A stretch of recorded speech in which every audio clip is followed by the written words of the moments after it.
So here is an original 1984 128 kilobyte Macintosh.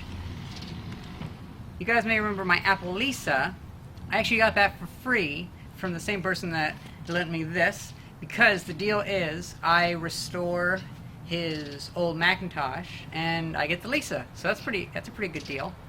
Well, I've already been working on this Macintosh for a little bit, and now I'm just gonna whiten a few more parts, because I've already gone through and whitened the mouse. So that's good. Actually, I've already fixed a few blown capacitors, so it works now.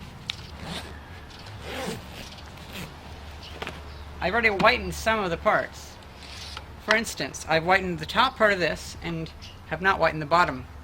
The bottom still needs some whitening. And I've had to destroy, or actually not destroy, I've had to get rid of the rubber feet because they just melted and got all into everything. So that's already half done. This fabric is kind of coming undone, but yeah, it has the full kit. It's pretty nice. Well, pull the Macintosh out. Now it has some of the parts in there that because it's like it's still under work, so I have the inner shields out of it. Yeah, here's a good example of what the keyboard did. The little feet on the keyboard melted and went into the foam there, like there and there. It's all nasty and sticky. Well, thankfully isopropyl alcohol can clean that, but I don't know about that. It's all embedded into the fabric. It's a little hard. I'll try though. First thing I did was I made sure that it... Oh, right. I forgot. I was used to my Apple Lisa because my Lisa has its own different connector. I was thinking this was a modem for some reason.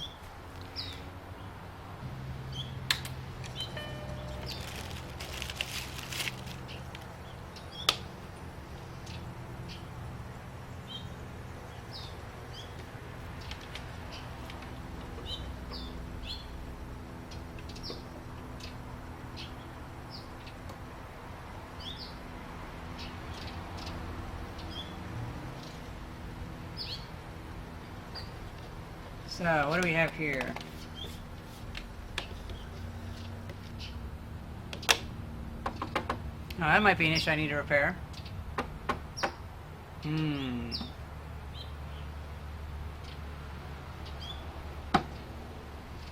I'll definitely look into that. I do not want his monitor going out on him. It's most likely just a connection error, because I don't think it's all the way back together. When I put it back together last, I don't think I meant for it to turn back on, so hey, it's on now. And see, I'm not a fan of the original Macintosh, so I have a Macintosh 512K, and it's a pain in the butt to use. I like my Lisa a lot better because it has a hard drive on it. I haven't gotten it to entirely work. It actually has 2 hard drives though, so whatever.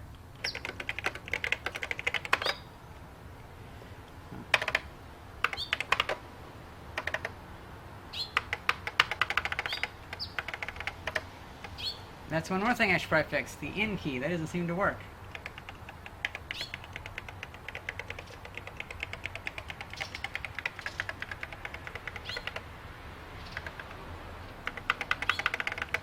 I'll take a look at that too. Now, one of the issues I've had with this is the labels on the bottom. The labels, well, they're not gonna, I don't think they're gonna survive the process that I'm gonna put this thing through. Because what I do is I take the plastic off and I soak it in hydrogen peroxide solution. This is just 3% hydrogen peroxide. Usually I dilute it a bit more. I've heard that sometimes if you have too high a percentage, that it can actually burn the plastic. And plus, I just want it to be going on slowly, so I'm fine if it's diluted. This stuff's like $1 a can at Target and Walmart and stuff. It's so easy to get.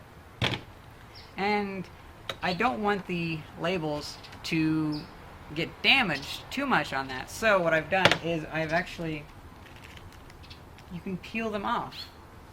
And so you can actually have these labels and possibly stick them back on. Like for instance, here's the label for the mouse. And, alright, yeah, I think it's the mouse. And I peeled it off. Most of the ink stayed to the top. like plastic piece, so it shouldn't be too hard to hook it back on if I ever need. Now the main issue is though I don't want to hook it back on with a glue that will soak through this and become transparent. I want to keep this same color because as it is now it looks fine. So I might go with some, like, I don't know, maybe some just like very light glue on the back.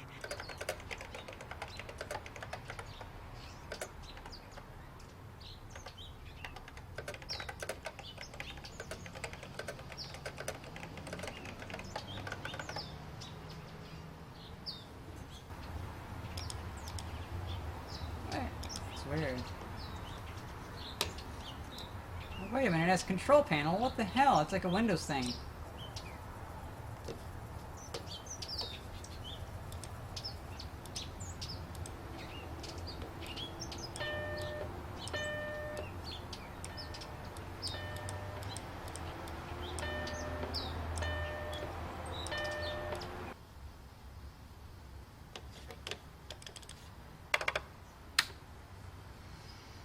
Yeah, I think this is what I was. This is the issue I was having before. It wouldn't accept the floppies because the system was kind of gummed up.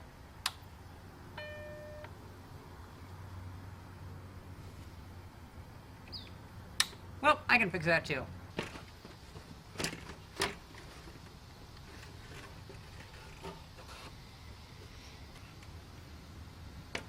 So the electrical issue that went wrong with this, there was a capacitor right here, this blue one, that burst. It was yellow before, and it burst, and this thing didn't work anymore because it couldn't filter the AC, and it was just all sorts of bad. It cost about $1 for the capacitor though, so that was the first thing I fixed.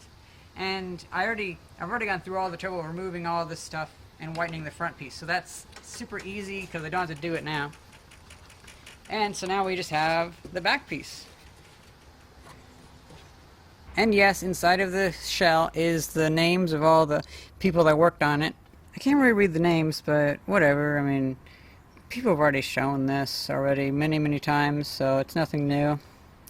I think my 512K probably even has it in the back, although I haven't opened that up. I mean, whatever. I can't really read many of these. I'm terrible with cursive. Although, looks like that's Jeff Raskin at the bottom. It sounds familiar. I don't know. Probably Steve Wozniak's on here somewhere.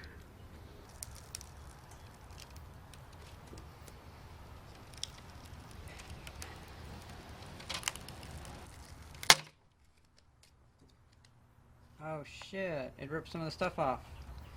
Man, that's fucking hard.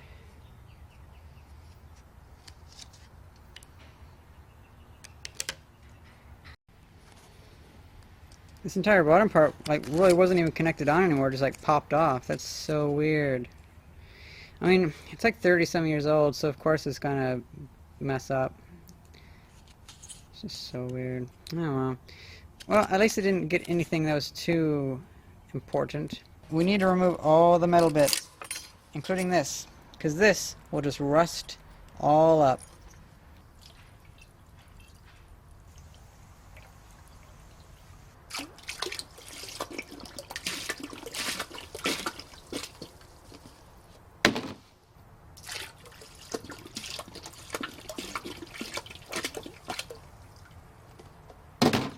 Well, it's time. So whenever the hydroperoxide reacts with the plastic, it's going to like create bubbles, and so this could lift up. So I'm going to put a rock inside of it, and we shall let this sit.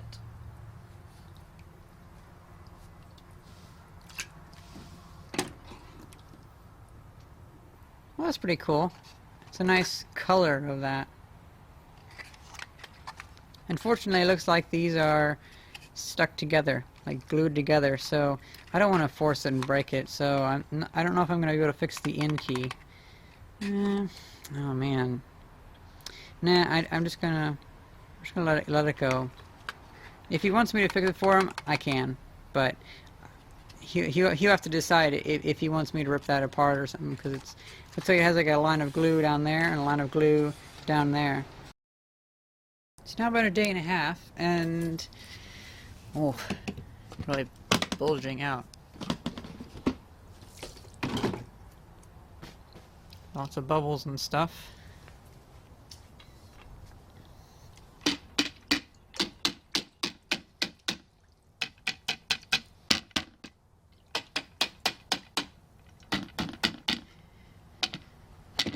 At the very least, I want to get the bubbles off.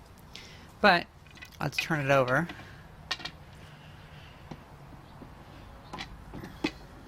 Still a little bit, but it's going better. Look at that. You can still kind of see the Apple logo from the Apple sticker that used to be on it.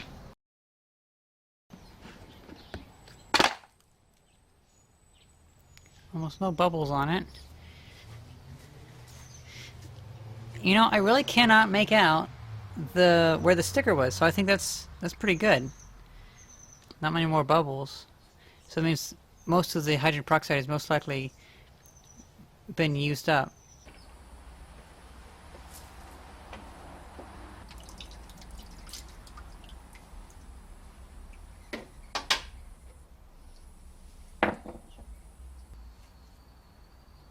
I was so worried about this, but it worked out pretty well. You can still kind of see the outline of the Apple logo where that sticker was, but to be honest, I think it's good enough.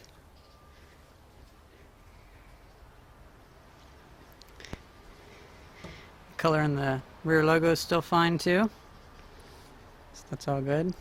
So there is a myth on the internet that I can't really find the source for, but it says that whenever you try to whiten plastic in hydrogen peroxide solution, that you have to have it in ultraviolet light. Like, for instance, put a black light over it or have it outside. I found that to be not true at all. I've done some tests where I put it in a clear case or put it in a opaque container that doesn't let light through, and I've found that it's just the hydrogen peroxide reacting with the plastic. It's not that there is anything to do with the ultraviolet light affecting it.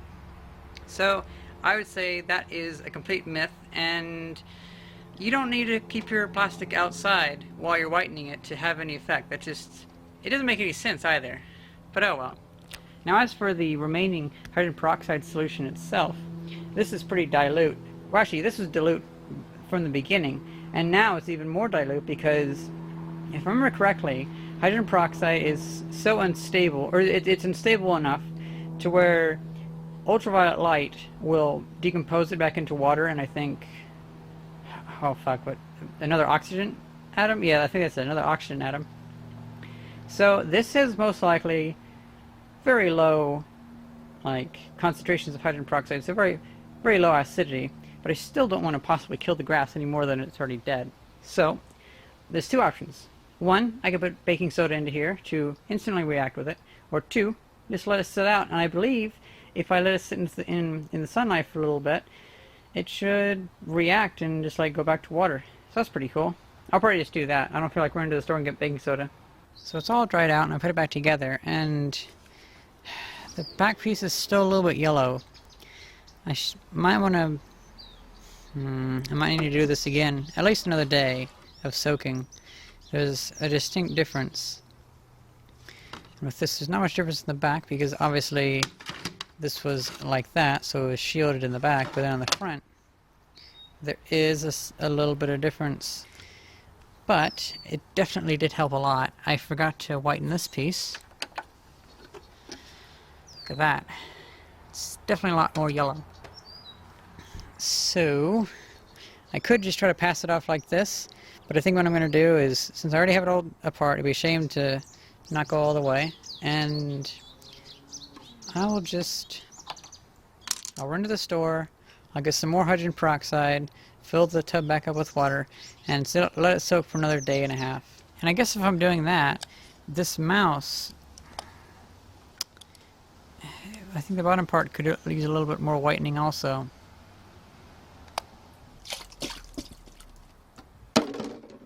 So I'm going to throw this in there, and let's see how this foam handles it. You know what I mean? Kind of interesting.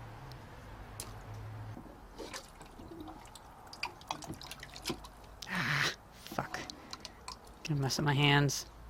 Oh well. And then next to this, and that. It's been another 24 hours. Look at that. Nice. Lots of bubbles, so it makes me hopeful. And I don't actually see anything on the sides, although it's kind of hard to tell.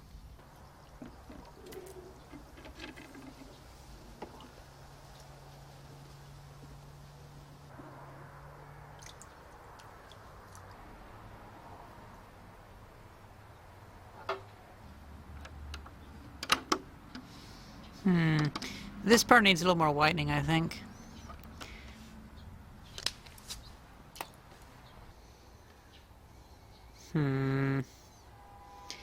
Maybe there's only so far this can go.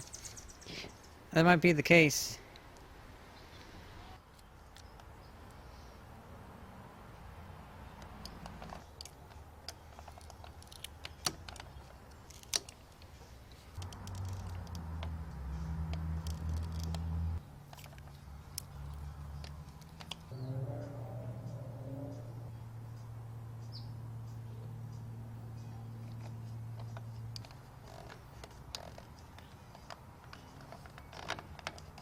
I used some of this double-sided tape to put the label back on, and I think that went really well.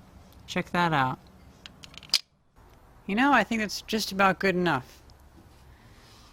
It looks closer, a good amount closer.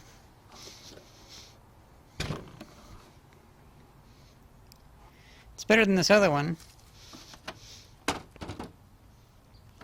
Picked that one up for 15 bucks at the recycling center. This is just a 512K, not a original 128K though.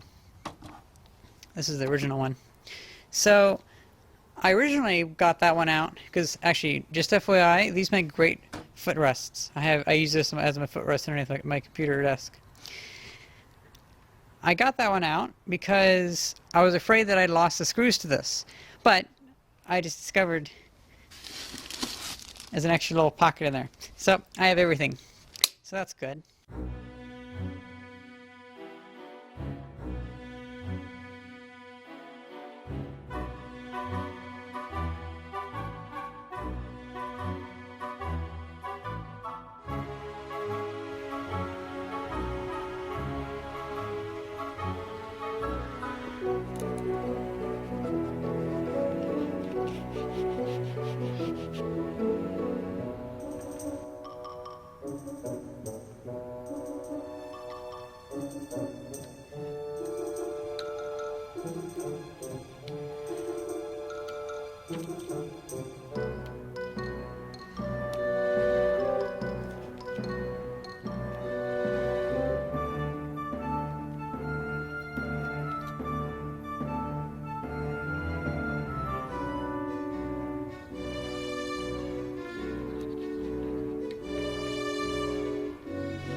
There we go.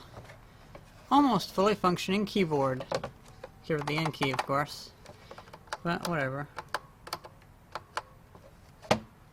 I'm so happy with it, and I hope my friend's happy with it too. Well, I think that's pretty much it. I think it's as clean as I can get it. There is a little bit of disparity between some of the parts and their colors, but yeah, what you gonna do? It most likely has to do with different plastic ratios or different like types of plastic they used, just like differences in the in how much like fire retardant they put into it or something like that. Who knows? Kind of like the Super Nintendo. Although I will say the hydrogen peroxide did work pretty well. At least the second time through, it worked well also, and made this a lot closer to the other color. So I mean, you can still see the difference, but it's enough to where you probably don't see it if you're not looking for it. And this is the worst side with that outline of that Apple logo, and it's actually gone pretty good. It's kind of hard to see, you know, unless you like really look for it. probably the next video I'm going to do about this is going to be taking it apart, because I'm not going to bother bolting it back together because I still need to fix the floppy drive. So I'm probably going to take the floppy drive out. I'm going to probably lubricate it with some of that silicone lubricant. And yeah, that should be another fun video. Well, that's pretty much it. I hope you guys enjoyed this video, and thanks for watching. See ya!